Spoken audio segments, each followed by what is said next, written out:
On to the next one, which I think is number 25. Sounds about right. So 25, quarter of a century. Unfortunately, it's not even 10% of the whole challenge. But hey, pushing through it, really enjoying it. The challenge is now becoming getting hold of stock, trying to get hold of samples. If I do have to pay for it, I'm going to have to pay for some, I'm guessing, but you know, the less I have to pay, the more money I can put towards the charity myself at the end of it. But you know, if needs must, you know, I'm not giving up on this.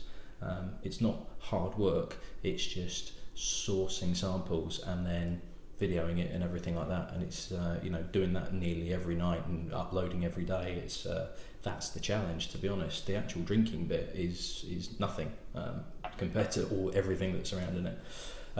So next one tonight is it's another blended whiskey, one called MacNish or MacNish.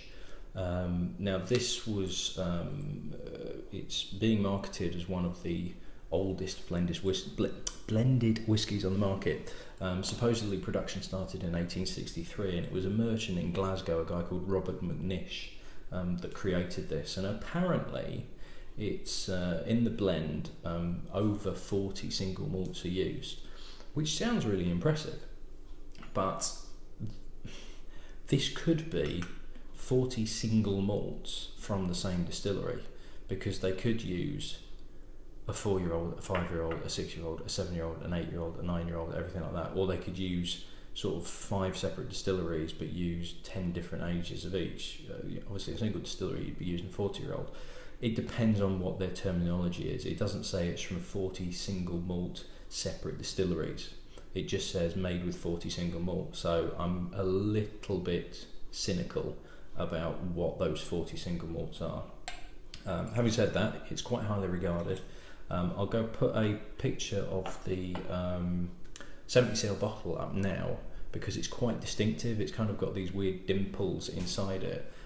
We used to sell this at the whisky shop, and we used to joke that it was basically so that you could put your fingers in it like a bowling ball, and you could hold it so you could neck it straight from the bottle. Wouldn't recommend that, obviously, and that's highly irresponsible, but it's a weird looking bottle, and must be sort of fairly expensive to actually produce. So a 70cl bottle's about sort of anywhere between 15 to 20 quid. But with that shaped bottle, with it not being particularly standard, I'm willing to bet a large chunk of that price is actually the bottle itself.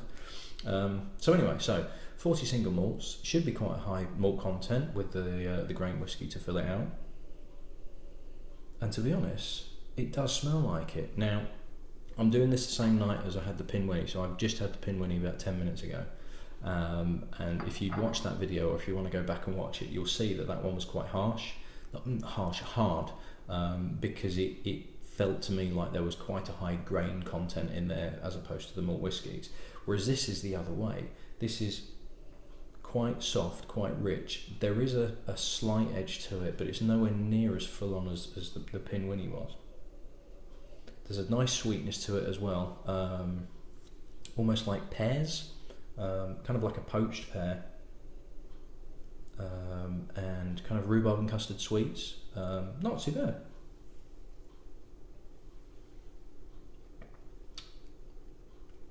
Very, very smooth. Very nice, that indeed. Silky smooth, no burn whatsoever. It's 40%. Yeah, 40%. Hardly any burn at all.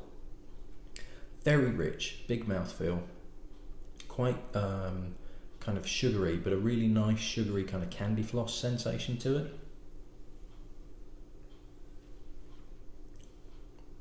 Not a great deal on the finish. It doesn't really last. But it's a silky smooth dram.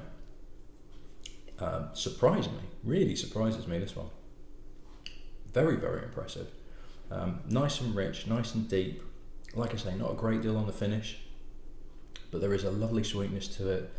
Silky smooth. A slight woodiness, but nothing too overpowering. And if anything, it just tempers all that sweetness, so it's not cloying. It just dries it off a little bit at the end just to finish it off.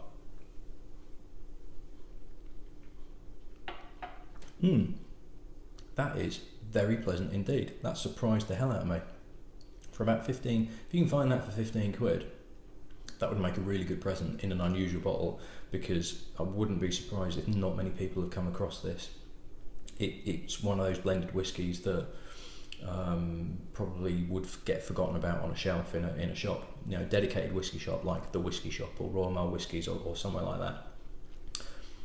I don't know what this sells like overseas, but I can imagine this is quite popular overseas because it's very, very smooth, so it'd be very good to use with cocktails.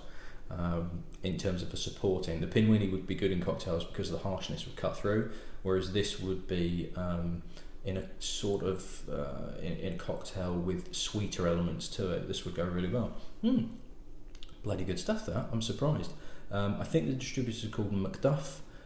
They've got another blend in their portfolio called Lauders or Louders, which I also have upstairs, so I'll probably be trying that tomorrow to see whether that's any good as well. But yeah, Grand MacNish is indeed pretty grand. Get hold of it if you can, and I shall see you in the next one. Cheers.